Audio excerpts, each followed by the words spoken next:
Hello friends, welcome to Daily Dose. First of all, thank you so much for your amazing response with respect to the daily doses. So जैसा कि आप आपकी screen पे देख सकते हैं, this is the stats that we are providing. यहाँ पे इस क्वेश्चन को 96% स्टूडेंट्स ने अटेम्प्ट किया, जिसमें से 12% स्टूडेंट्स का आंसर इस क्वेश्चन के लिए सही था. यहाँ पे आप नंबर ऑफ क्वेश्चंस देख सकते हैं कितने हैं, and then we will see उन क्वेश्चंस के आंसर क्या है और उस पर डिस्कशन करेंगे. So let's start. Your first question is 23वें शीतकालीन ओलंपिक 2018 मतलब 23rd विंटर ओलंपिक्स 2018 का मोटो यानी आदर्श वाक्य क्या था. So the right answer for this is option B, passion connected. Pyeongchang 2018 South Korea में शीतकालीन ओलंपिक 2018 हुआ था और इस ओलंपिक का जो आदर्श वाक्य यानी कि मोटो था वो था passion connected. So I guess आपका आंसर सही रहा होगा. अब चलते हैं हम नेक्स्ट क्वेश्चन की तरफ.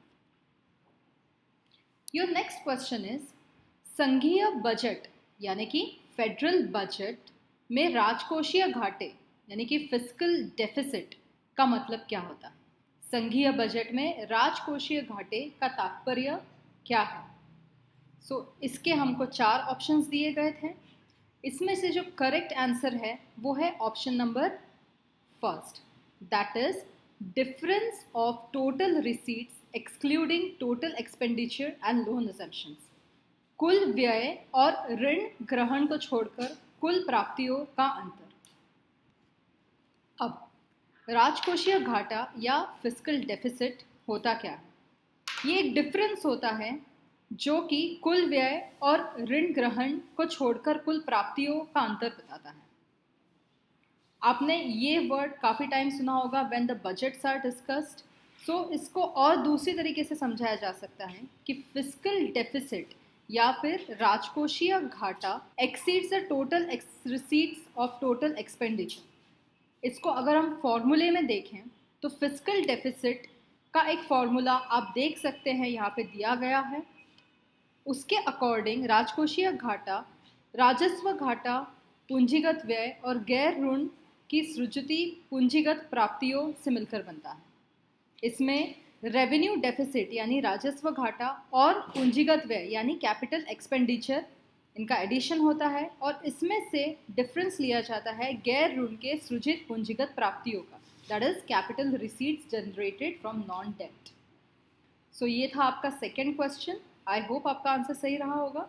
Now let's move to third question. Third question था हाइड्रोपोनिक्स क्या है. What is hydroponics. इसका सही आंसर है option number 1, that is plant promotion without soil, मृदा विहीन पादप संवर्धन. अब इसका एक्चुअल मतलब होता क्या है. हाइड्रोपोनिक्स एक ऐसी प्रोसेस है, एक ऐसी प्रक्रिया है जिसमें जो हमारे पौधे रहते हैं उनको उगाया जाता है कुछ पोषक तत्व ऐड करते हैं by adding some mineral nutrients along with water. अच्छा, ये मेथड कहाँ पे यूज़ होती है. It is such a method जहाँ पे प्लांट्स जो है वो लैंड पे ग्रो नहीं की जाती हैं.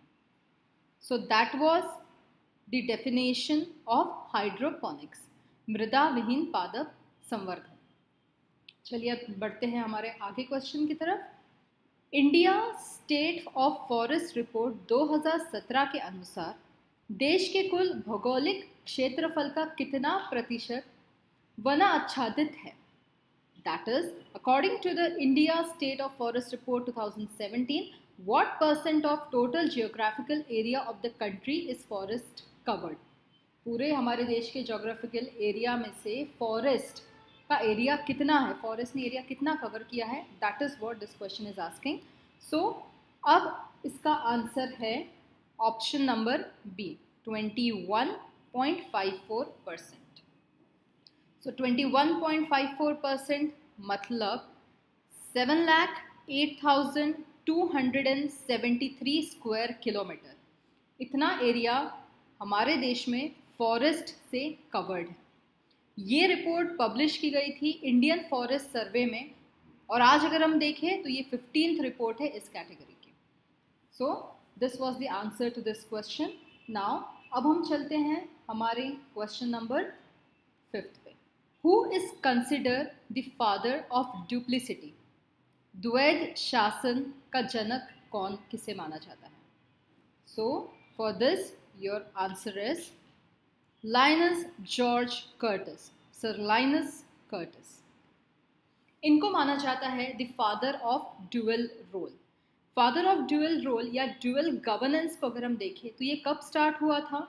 It was started by the government of India act 1919।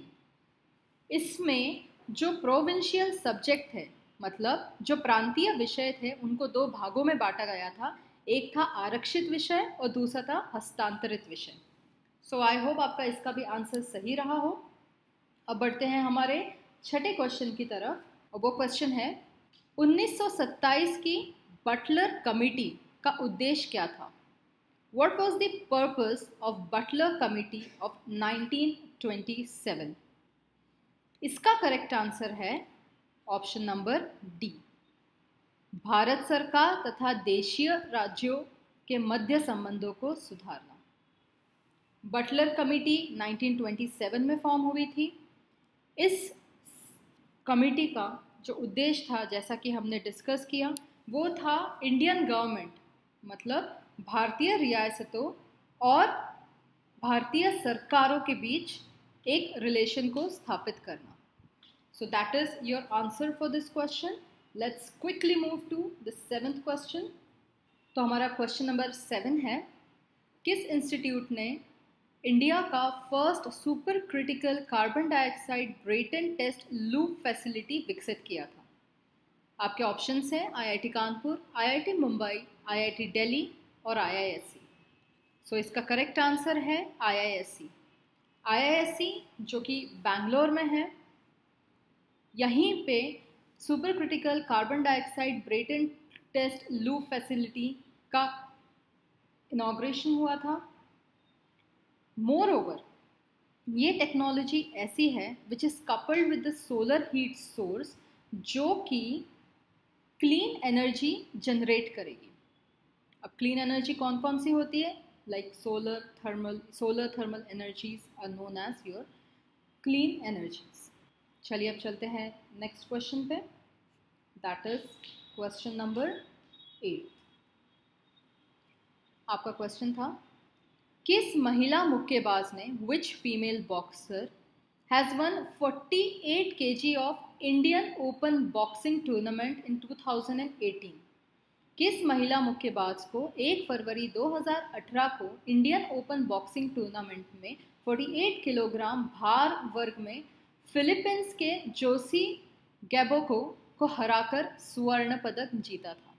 Which female boxer has won 48 kg of Indian Open Boxing Tournament 2018 on gold medal by defeating Jose Gubaco of the Philippines in the weight category of 1st February 2018? So, आपका सही answer है yes, that is absolutely right, MC Mary Kom. MC Mary Kom ने अभी तक 6 world champions जीत चुकी है। She has won gold medal in India Open Boxing Tournament जो कि 2008 में हुआ था by defeating Josie Gubaco of Philippines. I hope ये आंसर्स बहुत सौ का बिल्कुल सही रहा होगा। जैसे कि हम स्टैट्स में भी देख सकते हैं 92% स्टूडेंट्स हैव अटेम्प्टेड दिस, जिसमें से 57% स्टूडेंट्स का ये आंसर सही था। सो चलते हैं अब हमारे क्वेश्चन नंबर 9 की तरफ। So question number 9 is, who can be the president of state human rights commission? राज्य मानव अधिकार आयोग का अध्यक्ष कौन हो सकता है? आपके ऑप्शंस थे जज ऑफ हाईएस्ट कोर्ट, जज of the high court, chief जज of high court and nominee of the governor. सो सही आंसर है उच्च न्यायालय का निवृत्तमान मुख्य न्यायाधीश, यानी कि चीफ जज of high court. So state human rights commission के 21वीं धारा, that is under section 21 of state human rights commission of the human rights protection act, जो प्रेसिडेंट है स्टेट ह्यूमन राइट कमीशन के, वो चीफ जस्टिस हो सकते हैं हाई कोर्ट के। चलिए अब हम बढ़ते हैं हमारे last question, that is question number 10 पे, जिसको 87% स्टूडेंट ने अटेम्प्ट किया और 14% स्टूडेंट गॉट इट राइट। इस क्वेश्चन में हमको ऑप्शन दिए गए हैं और हमको ये बताना है कि इनमें से कौन से रिलेशन मैच नहीं करते हैं, which of the following is not matched. इसमें एक जगह क्रांतिकारी घटना दी गई है और उसके संबंधित स्थान दिया गया है। हमें देखना है कि इनका रिलेशन किस में मैच नहीं होता है।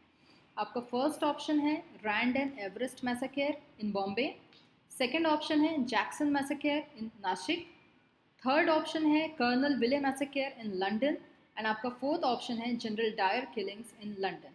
आपका सही आंसर है जैक्सन मैसेकर इन नासिक। जैसा कि आप देख सकते हैं देयर इज़ अ टेबल जहाँ पे हर सारी चीज़ों का एक अच्छे से डिस्क्रिप्शन दिया हुआ है कि वो कब हुए थे, किस स्थान में हुए थे और किस समय में हुए थे। सो इसी के साथ हमारा आज का डेली डोज ख़त्म होता है। अगर आपको ऐसे ही रोज़ डेली डोज और उसके क्वेश्चंस पे डिस्कशन चाहिए तो आप डेफिनेटली हमारे चैनल पे सब्सक्राइब करें और इन्हीं वीडियोस से आपकी प्रिपरेशन को और स्ट्रॉन्ग करें। थैंक यू दोस्तों, ऐसी और वीडियोस के लिए सब्सक्राइब कीजिए परीक्षा चैनल को और बेल आइकन दबाना ना भूलें। और अगर आप तैयारी कर रहे हैं तो प्रैक्टिस के लिए अभी डाउनलोड करें MP परीक्षा ऐप।